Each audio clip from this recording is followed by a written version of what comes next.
Auzubillahiminash-shaytanir-rajim. Bismillahir-rahmanir-rahim. And dear students, Assalamu alaikum.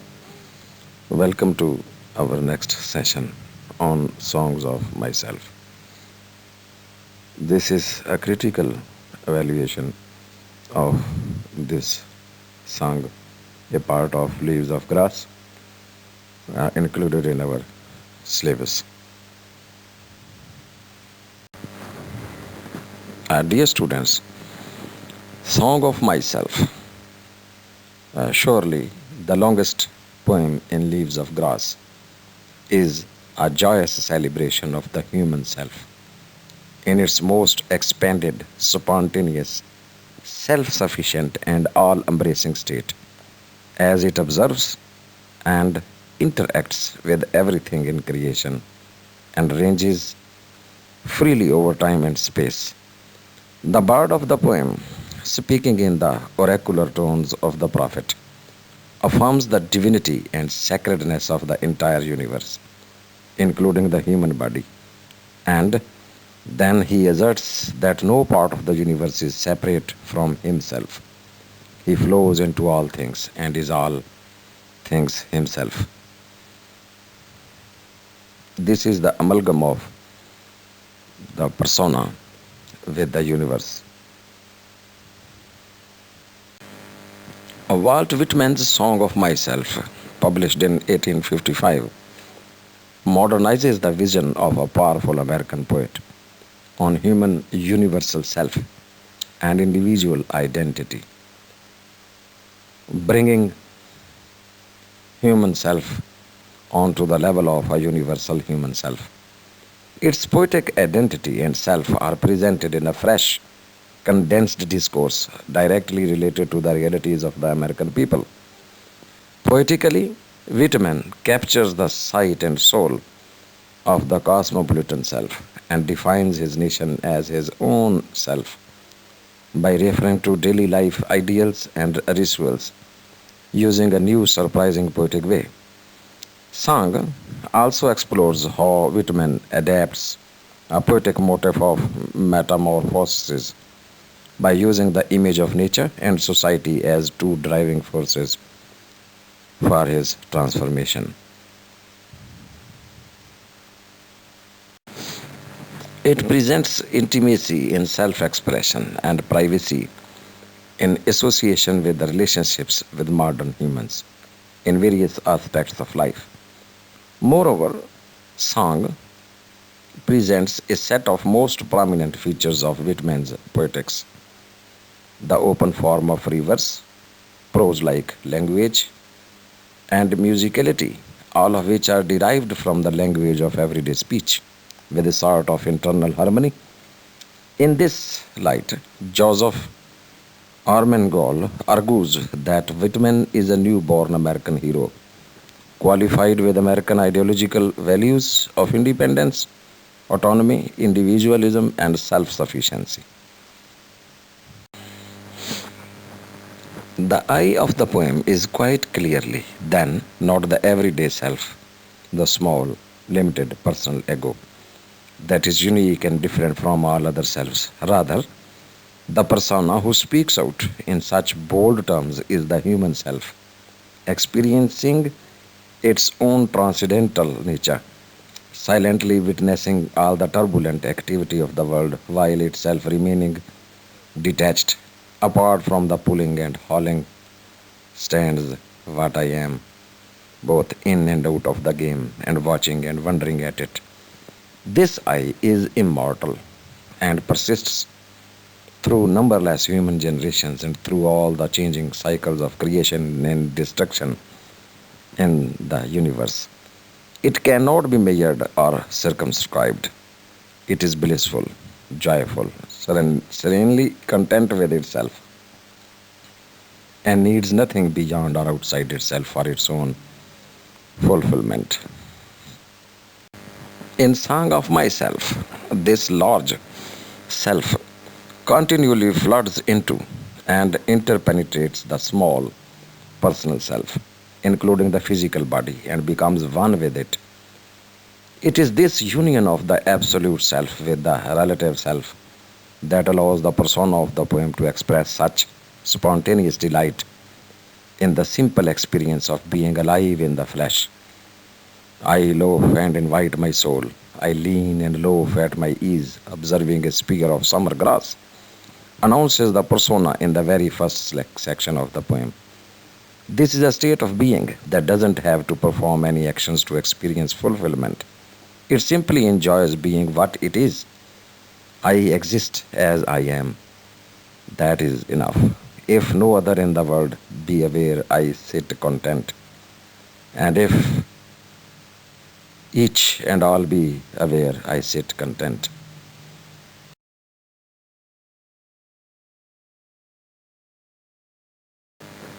Dear students, hence, the Whitman persona can declare that I am the poet of the body and I am the poet of the soul. He will not downgrade one of them in order to promote the other. The senses are miracles. No part of the body is to be rejected or scorned, and sexual desire should not be something that cannot be spoken of. I do not press my fingers across my mouth.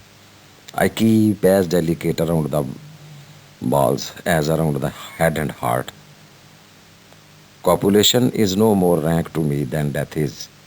This perception of the divine essence in the physical form extends to everything in the created world, however humble its station is.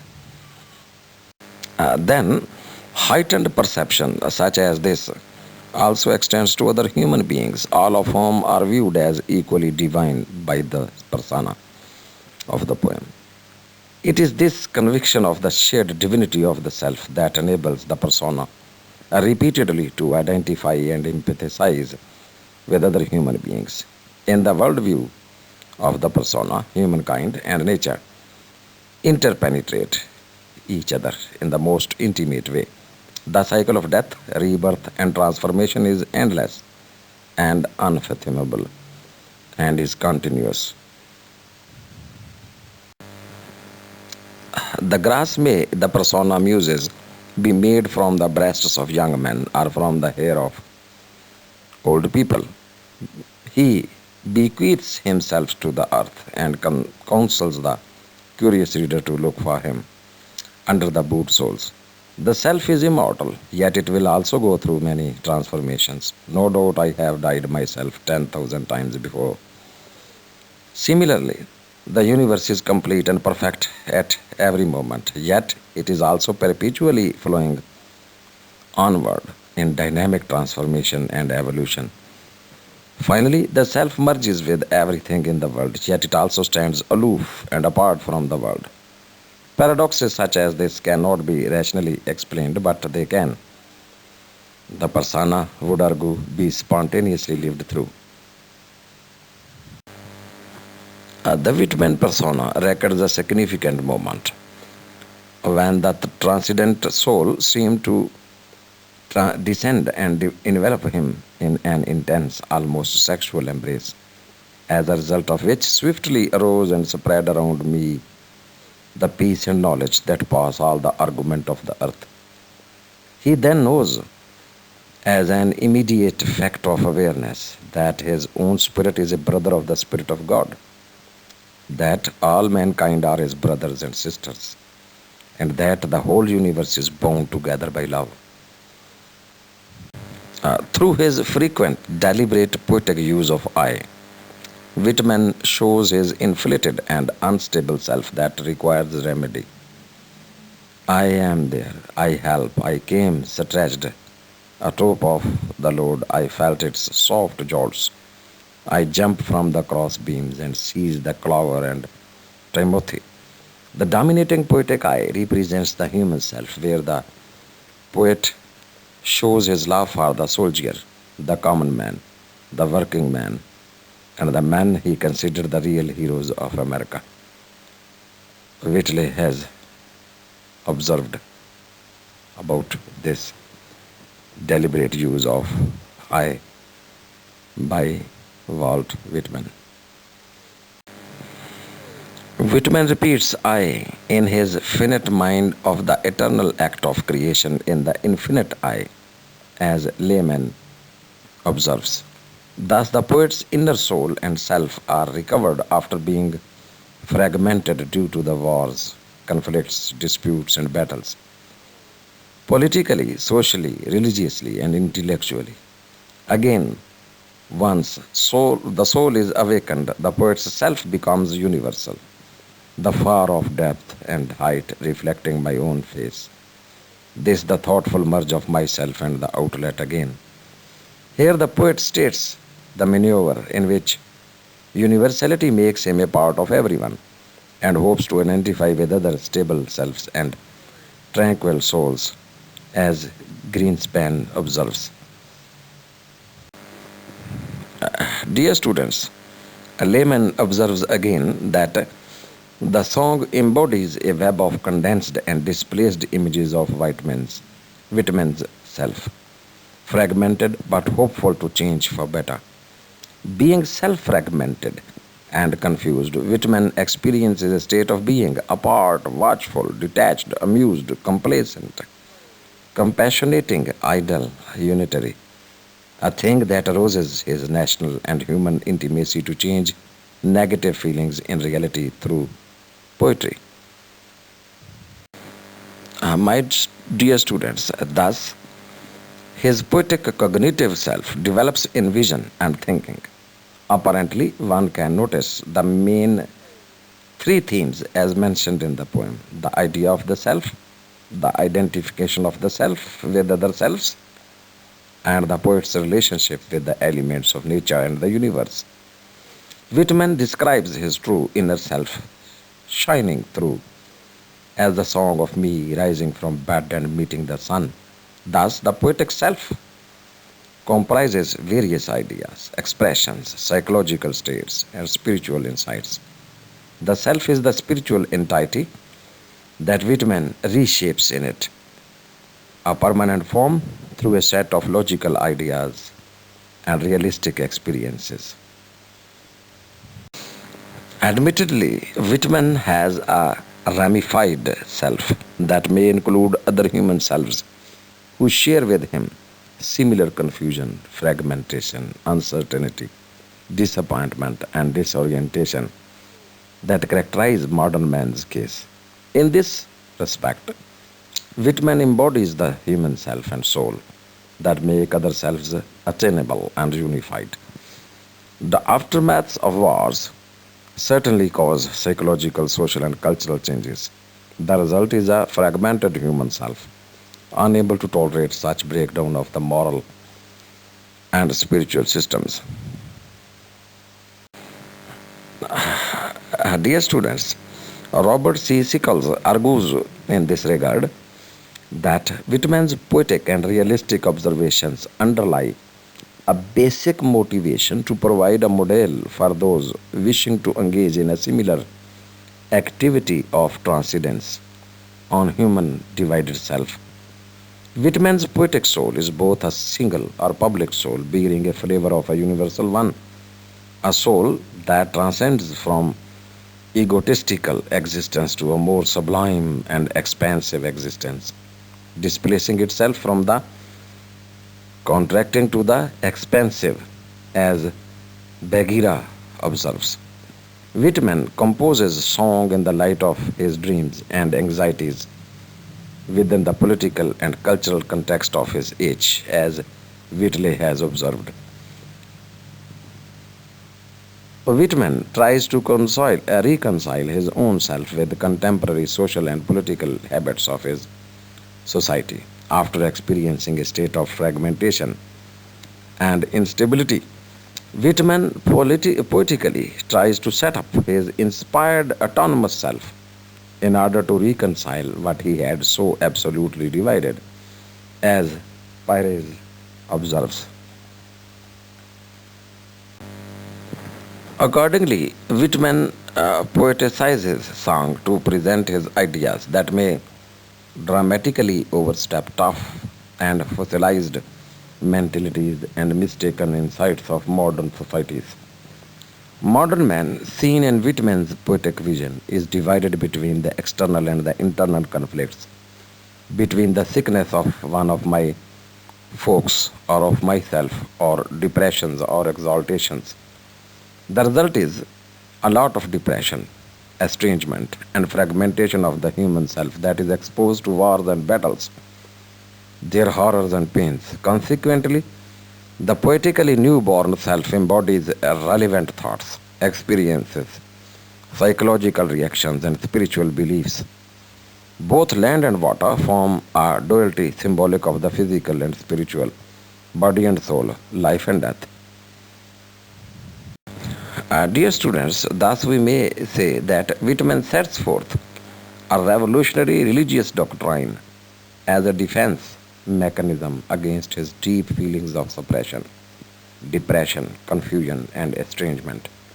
Whitman's poetic vision may seem probable to the modern public in the light of the need to such a vision and its implementation. Then, the poetic self is the robust connecting rule of Whitman's poetic vision with the overall selfhood that should emerge free from fragmentation and confusion.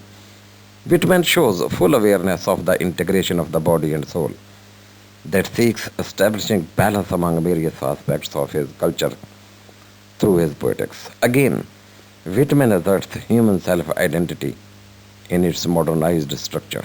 Houses and rooms are full of perfume.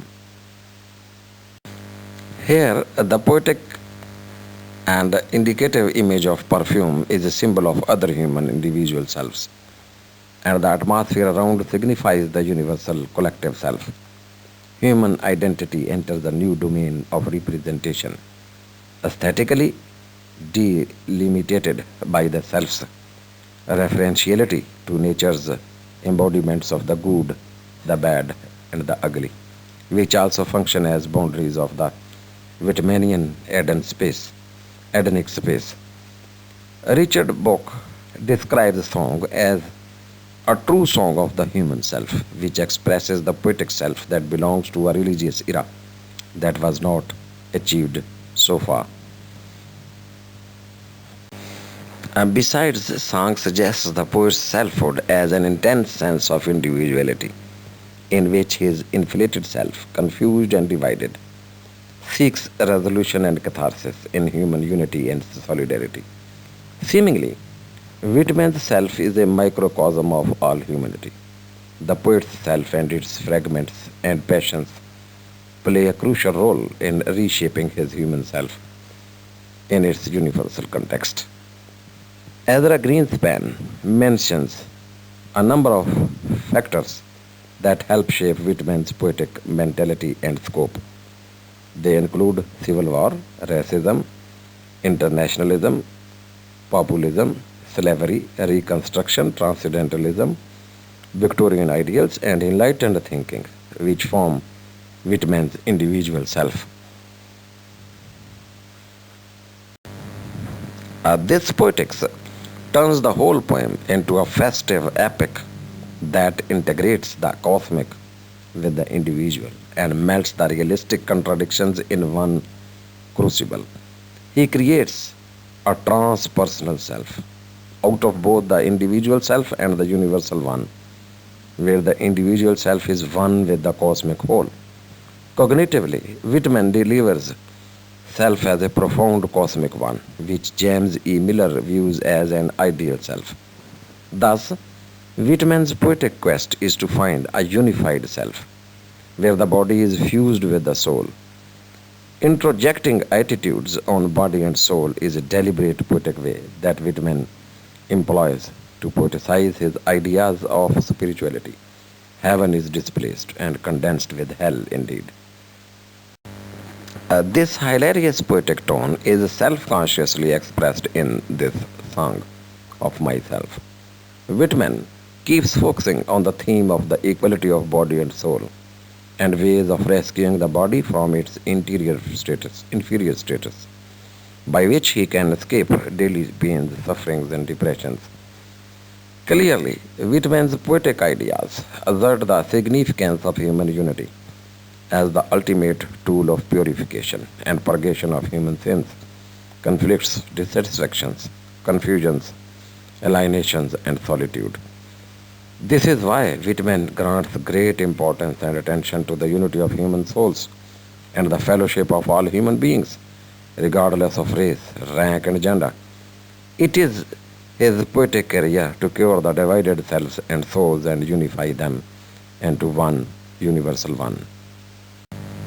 Dear students, moreover, song is an epic and mystical poem in its thematic associations about the human psyche and reality. Whitman expresses his own mystical vision that calls for ridding the human self of its confusions and ambiguities. Harold Bloom, a very famous critic of the modern age, views another set of three Whitmans in the poem: the myself, the my soul, and the real me or myself. He also translates these selves respectively as my masculine persona, which refers to Whitman as America itself, the American soul, and his more ambiguous persona. Song evokes the heroic struggle to align his inner vision with the outer world in the process of self realization. Robert Bray, another prominent critic of today, argues that Whitman is the national and human self promoter in his cosmic identification that indicates his sense of alienation. Actually, critics argue that song is one of the most important texts of Whitman at all, for it, among other stated poetic and aesthetic qualities, sums up his view of the world, extrapolates the American dream, and reveals the tendency of the individual to break free from the subjugation of the institutions, government, and ideologies, etc. Exploring different features of the song, we may now conclude that Walt Whitman has been labeled invariably and variably as poet of mysticism, poet of democracy, a poet of humanity, a bard of America, or a prophetic seer. What Whitman is ultimately aiming at is to bring the physical and the spiritual together into a balanced harmony and unite them in an all inclusive whole. Therefore, in Whitman's mystical world, there is a fusion of such seemingly opposite things as body and soul, the physical and the spiritual. Thank you very much, dear students, for participating in today's discussion. See you soon, inshallah, in our next discussion. Till then, it is Allah Hafiz and goodbye from my side. Thank you very much again.